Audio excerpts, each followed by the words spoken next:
अस्सलाम वालेकुम फ्रेंड्स, कैसे आप? I hope you very well. यहूदी और मुसलमानों की दुश्मनी क्यों है और आखिर क्यों इतने लंबे समय से यहूदी और मुसलमानों के बीच जंग ख़त्म नहीं हो रही है? और अभी आप देख ही रहे होंगे कि इजराइल के यहूदी लोग कैसे फिलिस्तीनी मुसलमानों को मार रहे हैं, काट रहे हैं, उन्हें सता रहे हैं और कैसे उनका जीना हराम किया हुआ है। आखिर इस दुश्मनी की जड़ क्या है, वजह क्या है? चलो करते हैं स्टार्ट इस वीडियो को। दोस्तों, यहूदी कौम एक ऐसी कौम है जिसकी दुनिया में आबादी बेशक कम हो, ये कौम तरक्की करने में बहुत आगे रहती है। क्या आपने कभी ये सोचा है कि मुसलमान और यहूदी लोग आपस में इतने पक्के दुश्मन कैसे हो गए और एक छोटे से देश इजराइल ने कैसे इतने लोगों की ज़िंदगी ख़राब कर दी, कैसे उनकी जान ली और कैसे इतना छोटा देश होने के बाद इन लोगों की आबादी इतनी हो गई। कुछ मुस्लिम देश ये कहते हैं कि धोखे से इजराइल ने फिलिस्तीनियों के एक बड़े हिस्से पर अपना कब्जा जमा लिया है,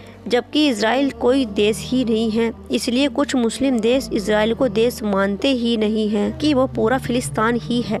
यहूदियों को समझने के लिए इनकी हिस्ट्री को समझते हैं।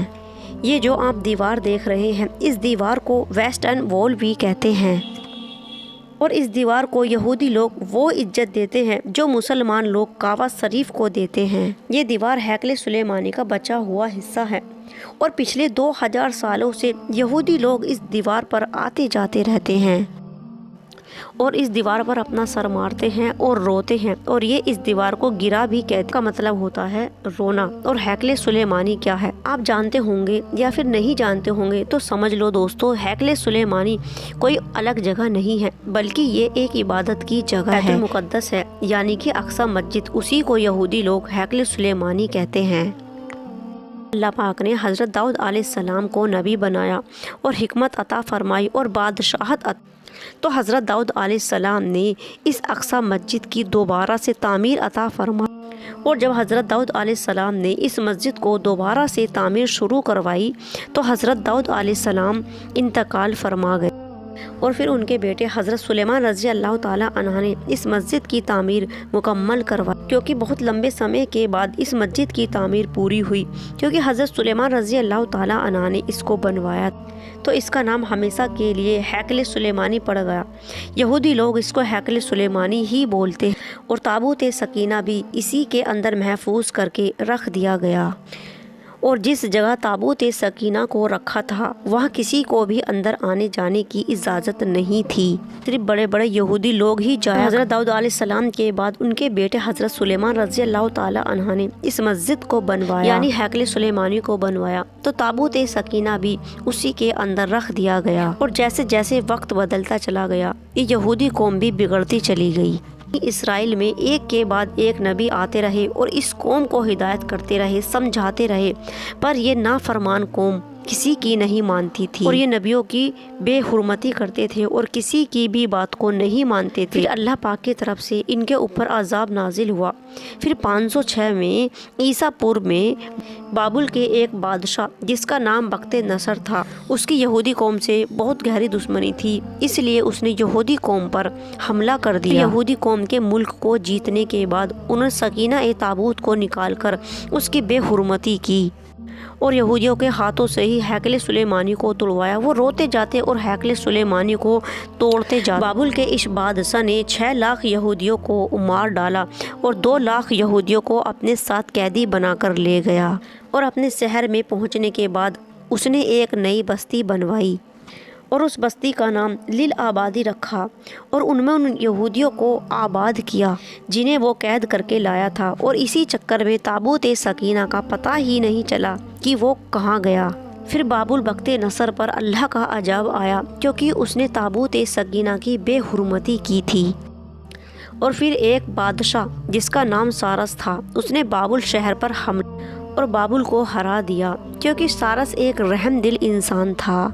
उसने सारे यहूदियों को आज़ाद कर दिया और दोबारा से उन्हें अपने शहर में आने की और रहने की और हैकले सुलेमानी की दोबारा से तामीर करने की इजाज़त दे दी और उनको ये भी यकीन दिलाया कि हैकले सुलेमानी को दोबारा से तामीर कराने में वो उनकी मदद करेगा। और बादशाह सारस की मदद से यहूदियों ने हैकले सुलेमानी को दोबारा से बनवाया, लेकिन इस बार हैकले सुलेमानी के अंदर ताबूत सकीना नहीं था। اور نہ ہی کسی کو یہ معلوم تھا کہ تابوت سکینہ کہاں گیا، اس کا کیا ہوا۔ بہت سے لوگوں کا یہ بھی ماننا تھا کہ تابوت سکینہ کی بہت ہی زیادہ بے حرمتی ہونے کی وجہ سے اللہ پاک نے اس کو آسمان پر اٹھا لیا، جس سے اس کی اور بے حرمتی نہ ہو۔ حضرت عیسیٰ علیہ السلام کے آسمان پر اٹھائے جانے کے 70 سال بعد یہودیوں پر اللہ کا عذاب نازل ہوا۔ پھر روس کے ایک بادشاہ جس کا نام ٹائٹس تھا، اس نے یہودیوں پر حملہ کر دیا،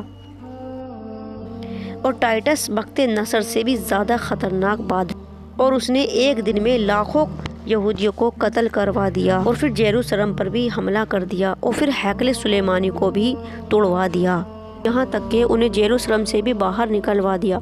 یروشلم سے نکل جانے کے بعد وہ سارے یہودی لوگ جگہ جگہ بکھر گئے، روتے رہے اور رسوا ہوتے رہے، اور 20 سال تک ساری دنیا میں بھٹکنے کے بعد جب ورلڈ وار کا خاتمہ ہوا، جب برٹین کا فلسطینیوں پر قبضہ ہوا، تو اس نے یہودیوں کو فلسطین میں رہنے کی اجازت دے دی، اور جس کا نام اسرائیل رکھا، اور ساری دنیا کے یہودی لوگ جو بھٹک رہے تھے، رو رہے تھے، وہ ایک ایک کر کے اس جگہ پر آ کر بس گئے اور رہنے لگے، اور کچھ سال بعد یہ ایک طاقتور ریاست بن کر سب کے سامنے آیا، کیونکہ جس جگہ برٹین نے اسرائیل کو آباد کیا تھا وہ فلسطینیوں کی جگہ تھی۔ اس لیے ہر مسلم دیش اسرائیل کو الگ دیش ماننے سے انکار کرتے ہیں، اور یہ کہتے ہیں کہ اسرائیل کوئی دیش ہے ہی نہیں، اور یہ ایک غیر قانونی بستی ہے جس کو ہم کبھی بھی قبول نہیں کریں گے۔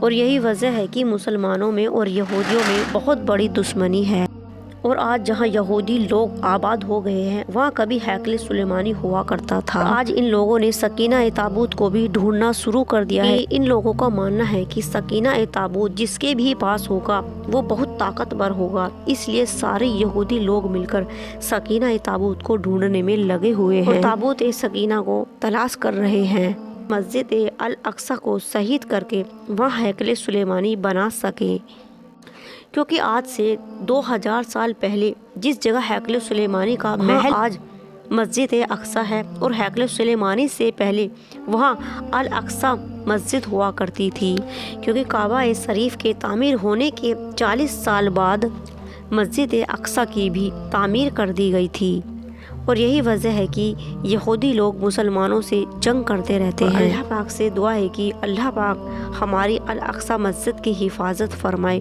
اور ہمارے فلسطین بھائیوں کی مدد فرمائے، اور کفار لوگوں کا، یہودی لوگوں کا خاتمہ فرمائے، آمین۔